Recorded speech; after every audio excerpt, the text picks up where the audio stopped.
Bienvenido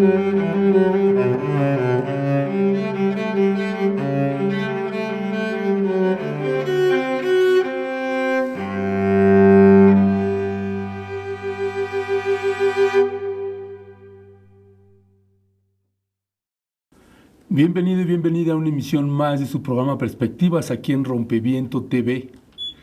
No son micros, dice el libro, así se titula, Machismos Cotidianos.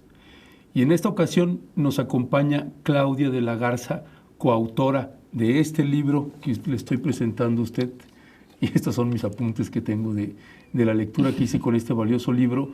Y qué mejor que en estos días que nos parece más que pertinente hablar precisamente de este tema con una escritora y profesora de la Universidad Iberoamericana, Claudia de la Garza. Bienvenida. Muchísimas gracias, muchas gracias por este espacio. Gracias a ti. Claudia, ¿no son micros machismos cotidianos? ¿No son micros? No son micro, y parece que fueran. Este término empezamos a trabajarlo, de hecho el libro inicia por ahí, por pensar, bueno, ¿qué pasa con este término de micromachismos que está por todas partes? En realidad son micro. Y claro, los vivimos todos los días, nos afectan, los dejamos pasar, los ignoramos o procuramos hacerlo porque son desagradables. Decimos, continuemos, ¿no? Pero cuando nos detuvimos a empezar a observarlos, cada uno de ellos, bueno, aquí ponemos 98 ejemplos, pero en realidad cada uno que nos tocaba vivir, pues vamos a decir, es que no es micro. Esto se habla de micro, por supuesto, desde la idea de su cotidianidad, de esa pregnancia que tienen en la sociedad, digamos, de cómo son tan frecuentes, tan cotidianos, que parecen invisibles, pasan inadvertidos. Pero en realidad la partícula micro, por más que queramos, no podemos sacarnos esta idea de que son chiquitos, de que son cosas inofensivas y insignificantes, ¿no? Claudia de la Garza, hay un texto en la contraportada escrito por Lidia Cacho y dice aquí precisamente no son micro porque sostienen un problema enorme.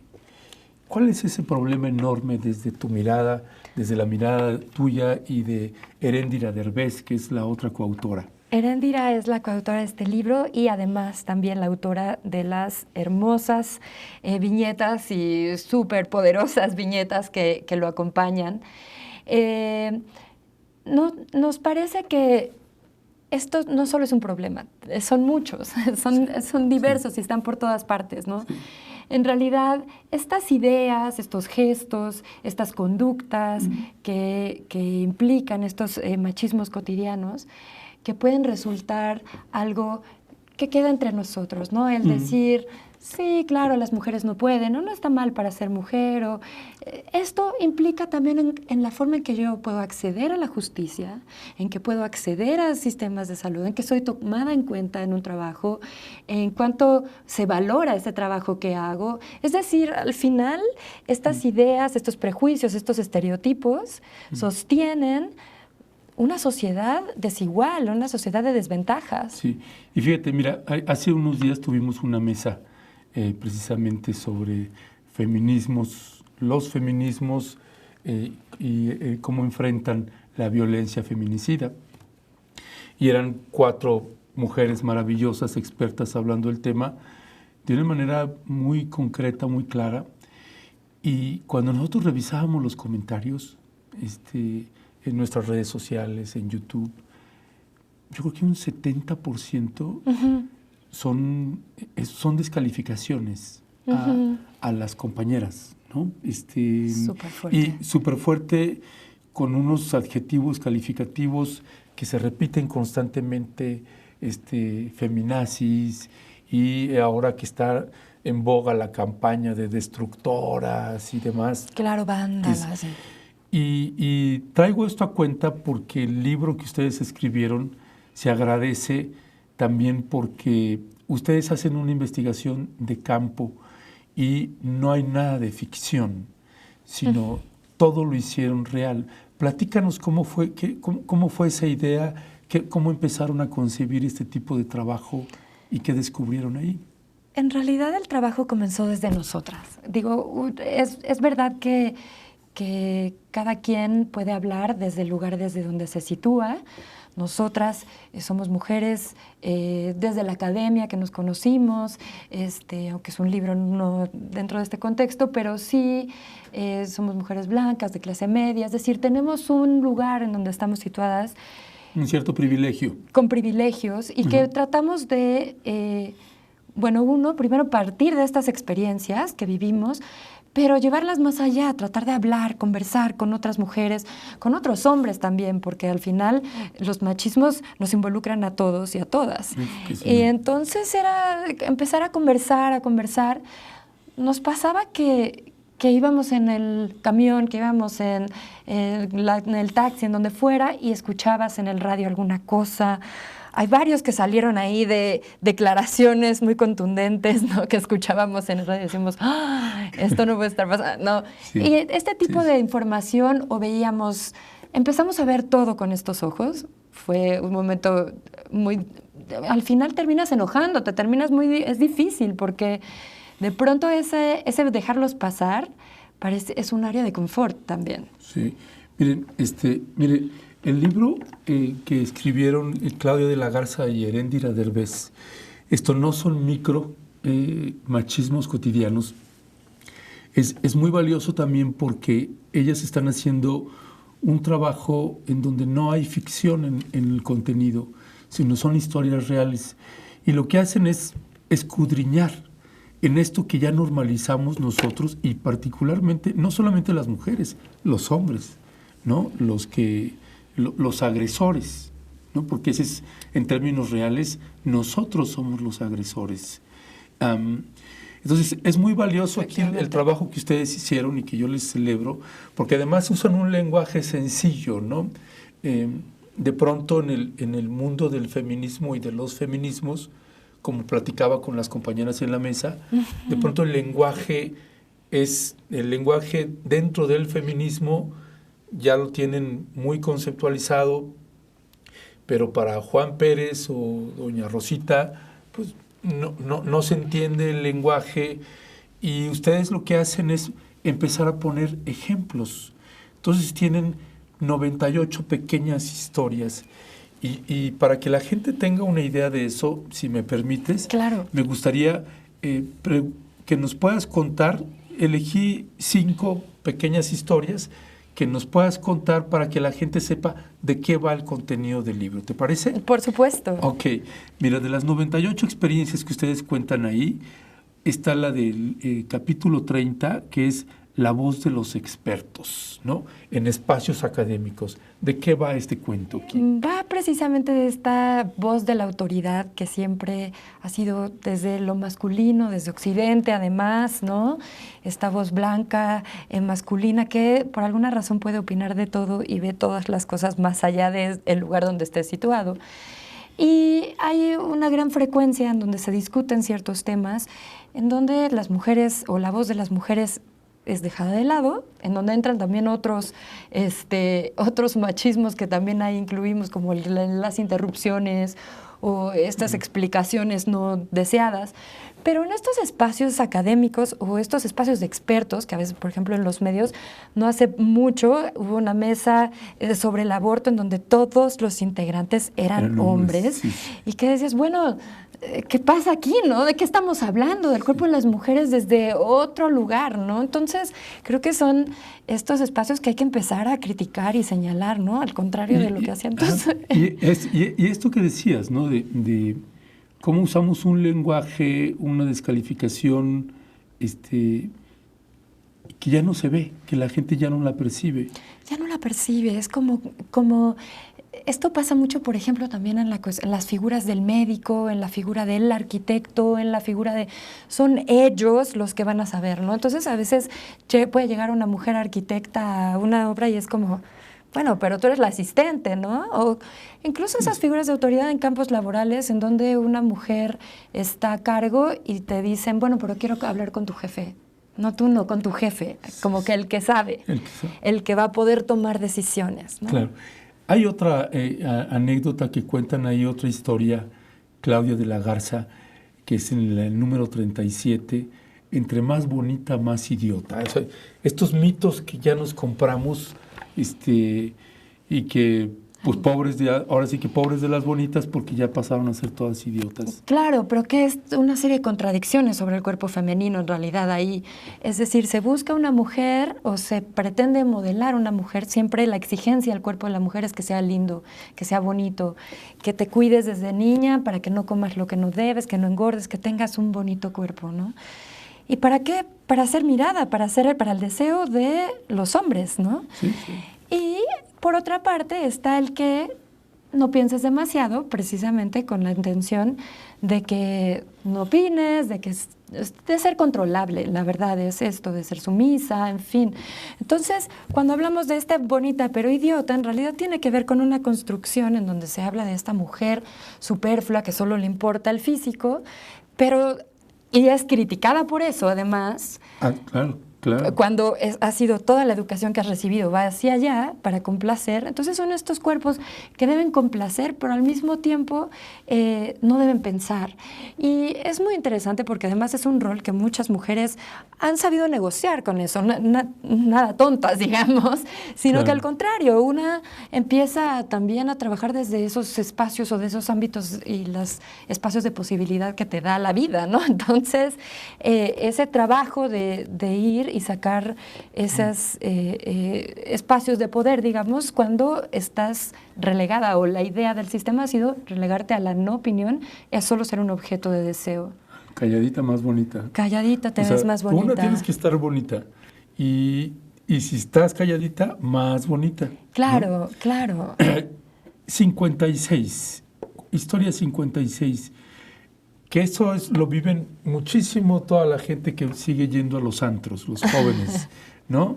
Las mujeres no pagan y que ya se normalizó esa parte. Ya se normalizó y es una cuestión también muy contradictoria, ¿no? En donde los hombres se quejan y dicen, ay, pero a ustedes les dan como si fuera la gran ventaja o ese espacio de consideración, cuando en realidad las mujeres son el gancho, ¿no? Ese objeto que va a jalar a los hombres al lugar, ¿no?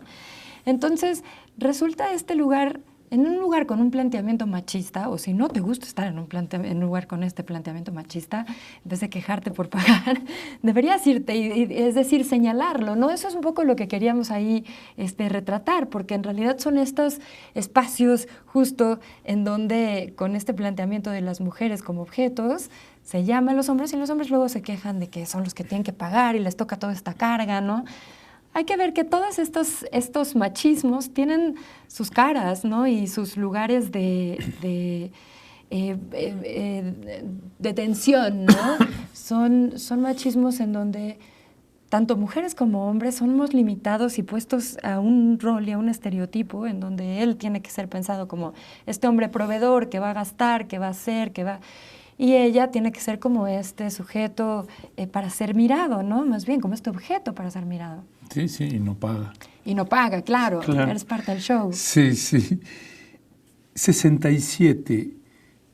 Vaya tema, el placer. El placer.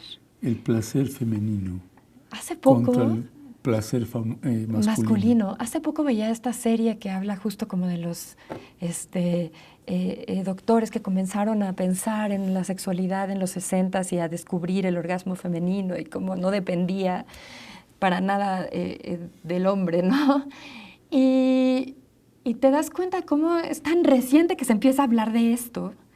O sea, que apenas en los 60s empezara a hablarse del placer femenino, de pensar en todos esos siglos en donde a nadie le importó. El placer masculino siempre se pone por encima del placer masculino, ¿no? Sí. La relación sexual termina cuando el hombre queda satisfecho, ¿no? Entonces, esta forma tradicional de verlo es, por supuesto que es un machismo, ¿no? Es muy fuerte y creo que también las mujeres hemos sido educadas a eso, ¿no? Entonces, empezar a descubrirlo y a buscar el propio placer en las relaciones es fundamental. Y tratar de salir de los estereotipos, porque también pasa que las mujeres que buscan su propio placer entonces son tachadas es decir, hay golfa, prostituta, claro, degenerada, etcétera. Claro, ¿no? tú eres la maníaca, la ninfómana, la no sé qué, hay todas formas de tratar de vetar en realidad y de castigar esa búsqueda libre por el deseo, ¿no? Además, fíjate, ahorita que te escucho, en la pornografía, y sobre todo esta pornografía así de la más grotesca, particularmente de los Estados Unidos, pero no solo, la historia, si se le puede llamar así, de una narración de un videíto porno, es que termina cuando el hombre eyacula. Claro. Ahí termina la historia. Claro, y incluso las relaciones lésbicas ahí no son para el placer de las mujeres, sino para el placer de los hombres que están ahí también involucrados en esa relación. La pornografía es una gran escuela para el sexo y para las prácticas sexuales que llegan a todas partes y a todas y a todos, ¿no? Sí, aunque sí. no las veas. Entonces, en realidad, ahí también te das cuenta de lo importante de las representaciones, ¿no? Y cómo aprendemos a hacer el amor, a expresar nuestros sentimientos, ¿no? Sí, sí. Que van más allá en realidad ya están normados. Hay un modelo y ese es el que se sigue. ¿Cómo escapar? ¿Cómo escapar es esa? Claudio de la Garza, 73. Este papel que jugamos mucho los hombres y que le entramos, el caballero protector. El caballero protector. Ups. Es complicado, ¿no? Porque además hay siempre esta buena voluntad en realidad en pensar, claro, yo te estoy protegiendo y eso es lindo, deberían apreciarlo. Sí. ¿Qué les pasa a estas mujeres que no quieren ser protegidas? Pero esta protección y la línea entre la protección y el control es sumamente fina, ¿no? Entonces, esta cuestión de la protección en realidad, y además el educar sujetos o personas que necesiten ser protegidas en vez de personas independientes, tanto hombres como mujeres, y generar estos roles. Es decir, todos queremos cuidar y ser cuidados, es parte de nuestra ser humanos y eso está muy lindo, pero la forma en que el hombre es protector y en donde yo pago, yo manejo el dinero, yo te cuido, tú tranquila, pero entonces tú no tienes todos estos espacios de opinión, ni de voluntad, de ve y compra o ve y haz. Es decir, aquí esta limitación es muy fuerte. Entonces es muy delicada esta idea, puede tener muy buenas intenciones, pero hay que deconstruirla. Y todos tienen que voltearse a ver ahí, bueno, muchos de estos hombres que están protegiendo, para ver hasta qué tanto realmente están protegiendo. La persona a la que creen proteger necesita ser protegida. O están ejerciendo un poder ahí, ¿no? Hay muchas historias que la gente que las lea se va a enterar de viejas costumbres que uno piensa que ya no existen y resulta que todavía están ahí permeando muchísimo. Me quedo, ahorita que te escuchaba, yo ni siquiera he puesto atención si todavía hay hombres que le abren la puerta a la mujer, si que le jalan la silla. Ni me he fijado, fíjate, ya en el cotidiano si eso todavía existe. Yo creo que poco. Pero ya, por lo menos eso sí, casi se extinguió. ¿Ah? Pero, ¿sabes? Hace poquito me comentaba un alumno y me decía, es que también yo hice todo bien, o sea, ¿por qué no me quiere? O porque yo le insisto, yo hice todo bien, si yo la cuidé, Y es precisamente estos modelos, claro, ¿entiendes? Él fue educado para decir, bueno, si yo hago todo esto, ella tiene que decir que sí. Claro. ¿Y qué pasa? Le dice que no, entonces llega una frustración porque piensa, ¿cómo me va a decir que no si yo hice todos los pasos, le pagué la cena, fui, dije? A ver, las relaciones entre personas tienen mucho más profundidad que solo seguir un manual, ¿no? O sea, finalmente los hombres terminamos cobrando lo que hacemos, ¿no? Claro. Y ese es un ejemplo, ¿no? Claro, y el amor romántico es eso, hay que pagar por todo, porque yo te voy a dar estos hijos y esta casa y tú los vas a cuidar. Y por amor, ¿eh? No te voy a pagar ni un peso, porque eso no sé. Eso es algo que tú haces por amor. Sí. Entonces, esos discursos que juegan además con porque en realidad es algo que uno hay que hacer porque amas los hijos. Entonces, de ahí te llevas, bueno, ahora tú lavas los trastes, haces toda la cocina, también vas a trabajar, cuidas a los hijos, cuidas a los enfermos. Es decir, entra de pronto una locura, ¿no? De formas de demostración de amor que te pone todas estas triples jornadas, ¿no? Claro. Claudio de la Garza, ahorita que pues yo decía qué pertinente la publicación del libro Machismos Cotidianos en estos días y próximo a este 8 y 9 de marzo. Y ahorita que te estaba escuchando pensaba en un video que alguien me compartió y que por alguna razón me impactó mucho, pero me hizo pensar mucho en la iglesia, porque es un sacerdote de la Arquidiócesis de Monterrey, que lamentablemente se llama como yo, Ernesto, mandando un mensaje en su página de YouTube pidiendo que no marchen, que no paren, que nosotros los hombres las necesitamos. Y dicen, la función del hombre, decía este padre, la función del hombre es dar la vida. La función del varón es dar la vida por la mujer. Y dice, mientras que a la mujer solo le pedimos que respete al varón, ¿no? Y claro, cuando escuchaba eso, es un tema del que no se habla, del que no se quiere meter la gente, pero es ¿qué papel juega la iglesia en el machismo que existe en todo el mundo, pero hablando de México? ¿Qué papel juega la iglesia en el machismo y en el sometimiento de la mujer frente al hombre? Yo considero que la iglesia ha sido y es una de las instituciones fundamentales para sostener el patriarcado, es decir, para sostener esta organización que nos divide entre hombres y mujeres y que asigna una posición de superioridad a los hombres sobre las mujeres. Y yo creo que históricamente ha sido fundamental, porque desde los relatos fundacionales, desde las representaciones de la Virgen, la Virgen siempre... La Purísima Concepción, es decir, esta Virgen pura para siempre. Estos cuerpos de mujeres que no existen en realidad, que son este símbolo de lo que debería ser, imposible para nadie, en donde en realidad generan esta idea de contradicción y además de rechazo a una mujer que nunca va a poder cumplir con este modelo de lo puro, ¿no? Y que tiene toda una serie de normas y roles que hay que cumplir desde los sacramentos, es decir, toda la organización social, digamos, a través de la religión, es profundamente machista y no tiene muchos espacios de... Y misógina. Es misógina, por supuesto. Las mujeres ahí no pintan y las que pintan solamente son estas ficticias que no hay en la tierra, ¿no? Hay un video tremendo del ex cardenal, Sandoval Iñiguez.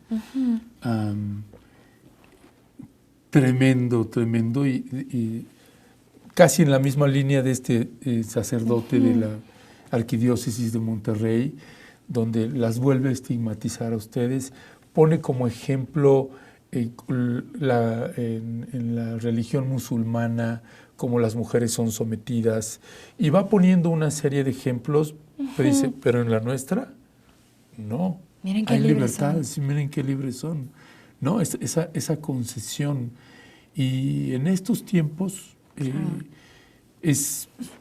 a mí me remonta al siglo XV, cuando la Santa Inquisición llega a España, y pues como también de ahí venimos, ¿qué te dice eso? La propia idea de las brujas, ¿no? Todos estos estigmas que se han colocado sobre la mujer, se han impuesto para poder, como formas de control en realidad, y para apropiarse de sus cuerpos, para apropiarse de sus posesiones, para apropiarse de sus espacios, ¿no? Como los espacios que había de mujeres antes que esto. Es decir, a mí me parece que la iglesia está constantemente saliendo cuando vas haciendo esta revisión de machismo, claro, porque hay muchas cosas que aunque no seamos católicos apostólicos, es decir, practicantes, son formas culturales que que permean a toda la sociedad, aun cuando no estemos participando de una iglesia, ¿no? Y eso es muy fuerte, porque precisamente este rol del hombre proveedor, autoridad, jefe de la casa, el que puede decir la última palabra, y que va a decidir sobre la familia completa, mientras que la mujer abnegada, sacrificada, ¿no? También está esta parte de la iglesia, que tiene muchísimo que ver con la iglesia, esta parte de la culpa, esta parte de ese estigma que siempre tienen las mujeres, porque las mujeres son pecadoras de entrada. Y, por ejemplo, la idea de la tentación, del cuerpo de la mujer como tentación. Es decir, esta idea, que parte de la idea de que los hombres, pobrecitos, están ahí y no pueden contenerse, no pueden controlar sus funciones corporales si ven un cuerpo. El cuerpo tentación que construye la iglesia en realidad es muy ambiguo, y cuando hablas o cuando miras quiénes son esos cuerpos, puede ser cualquiera, ¿no? Si en el metro a alguien la molestan, la tocan, si hay una violación, te pueden decir, fue tu culpa porque tú eres un cuerpo tentador. Entonces, eso es una idea que viene de la iglesia en realidad. Entonces, a mí me parece de lo más nefasto, la parte más tremenda. Y a la vez, tú estás en la Iberoamericana, en la universidad, que pues, es una universidad jesuita, como el ITESO, en Guadalajara. Pero ahí tienen como otra corriente, para algunos, pues de alguna manera más progresista, apuntalando más teología de la liberación. Claro, más humanista. Más humanista, pero pues, hay de todo, ¿no? Claro. Bueno, sí, por supuesto, cada quien tiene ese espacio, en realidad, para involucrarse en estos temas religiosos. Yo jamás me he involucrado, digamos, ya llevo muchos años trabajando ahí. Y tengo el espacio para para impartir clases de estudios de género para alumnos de Historia del Arte, y tanto en niveles de licenciatura, por ejemplo. Y a mí eso me ha parecido un espacio muy valioso, que no es fácil encontrar, digamos, este tipo de educación, y que creo que sería muy importante tenerlos desde mucho más temprano, ¿no? En las escuelas. Pero entonces, digo, dentro de estas contradicciones, a veces ahí también se pueden abrir estos espacios. Hay que ver. Muchas gracias, Claudia de la Garza. Por último, ¿tú qué opinas de las actividades del 8 y 9 de marzo? Yo estoy muy entusiasmada por toda esta intensidad y esta respuesta de las mujeres que están buscando cada vez más unirnos y seguir señalando y seguir señalando nuestros derechos y buscando justicia. Me preocupan mucho las respuestas, o me preocupa tanto de las empresas tratando de apropiarse, de montarse, como de las instituciones gubernamentales, en realidad, frente a esa pues oídos sordos por completo a una realidad. Entonces, hay situaciones encontradas, pero ahí estaremos. Ya, gracias. Claudia de la Garza, permíteme cerrar esta entrevista leyéndole a la gente un fragmento de la contraportada que escribió Lidia Cacho.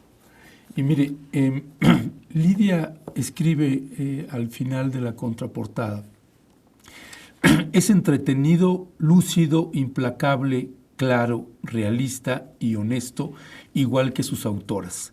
Si este libro estuviera en todas las bibliotecas escolares y en las redacciones de los medios de comunicación, el absurdo debate sobre lo que significan la igualdad, el machismo, el feminismo y la violencia de género se disolvería para transformarse en la conversación más urgente de este siglo.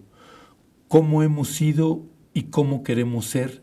¿Cómo educar para vivir en paz, en el amor y en la diversidad que reconocen las diferencias, sin cuestionar o rebelarse frente al pasado? Merezca el insulto, la descalificación o la muerte. De ese tamaño, Lidia Cacho es que recomienda no solamente la lectura, sino que ojalá estuviera en escuelas, en medios de comunicación y en otros espacios más. Por mi parte, mi querida Claudia, nada más quiero felicitarles. Muchas gracias por este libro que escribieron, y le invitamos a usted para que vaya por este libro. Es una lectura muy accesible para padres, para madres, para hermanos, hermanas, porque es esa cotidianidad, ese lenguaje que ya normalizamos, un lenguaje también muy machín, como le decimos acá en México, y que vale la pena escudriñarse uno mismo, y les agradecemos. Muchísimas gracias y pues síganos en nuestras redes, sobre todo para seguir conversando de este tema que hay mucho que Da hablar. para mucho. Gracias por habernos acompañado. Fue una emisión más de su programa Perspectivas aquí en Rompeviento TV. Nos vemos la próxima.